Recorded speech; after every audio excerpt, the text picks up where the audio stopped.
guys, welcome back to my YouTube channel. Today I'm going to solve day 13 problem of this month on Leetcode.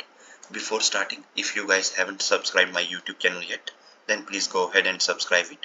Now without any delay, let's get started with today's problem. So today I am going to solve problem number 2037, minimum number of moves to seat everyone. Okay, so in this problem there are total n seats and n students in a room. You are given an array seats of length n, where seat I is nothing but the position of the ith seat. You are also given the array students of length n, where students j is the position of the jth student. And you may perform the following move any number of times.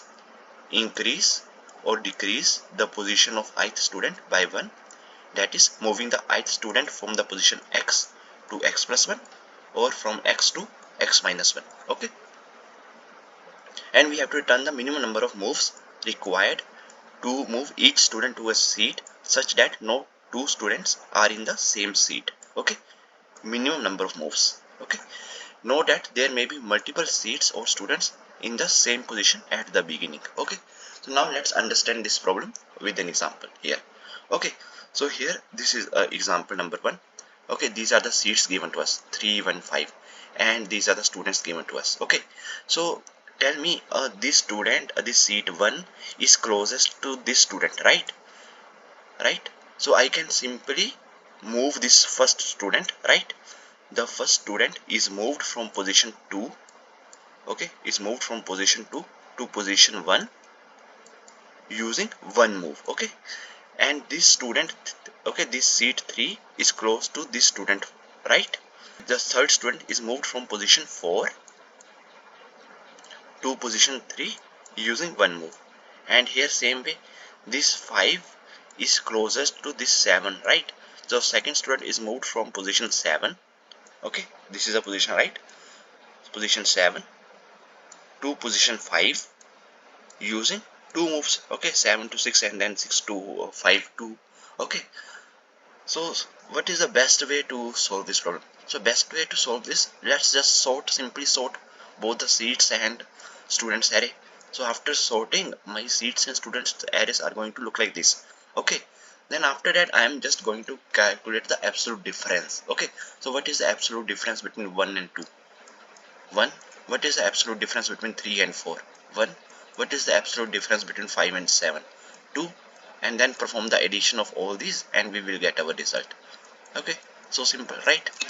Here see, this is a seats array and this is a students array given to us. Okay, so first what I did, I have sorted the seats and then students. Okay, I have sorted.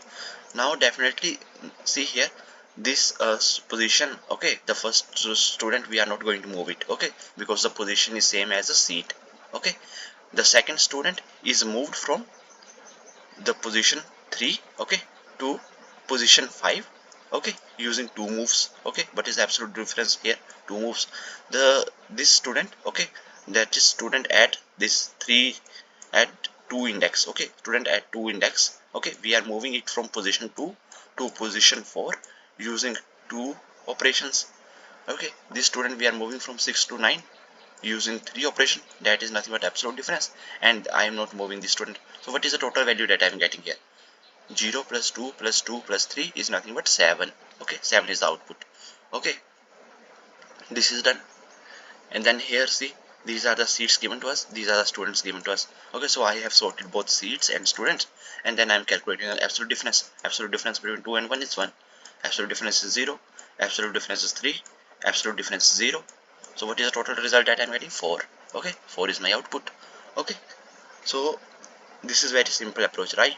We are just going to sort both seats and students, and then we are going to calculate the absolute difference, and then we done the sum of all the absolute differences. Okay, so now let's move to the coding part. Okay, so here arrays dot sort seats array dot sort students, and then run one loop.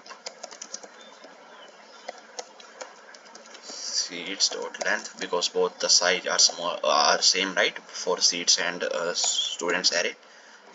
Okay, and then here let's create one variable sum and initialize it with 0, and here let's just update my sum as sum plus math.absolute value between seats of I minus students of I.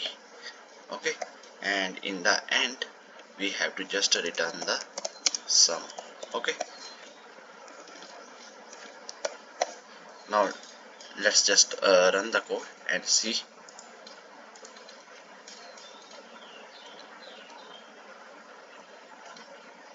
Okay, this should be small s, right?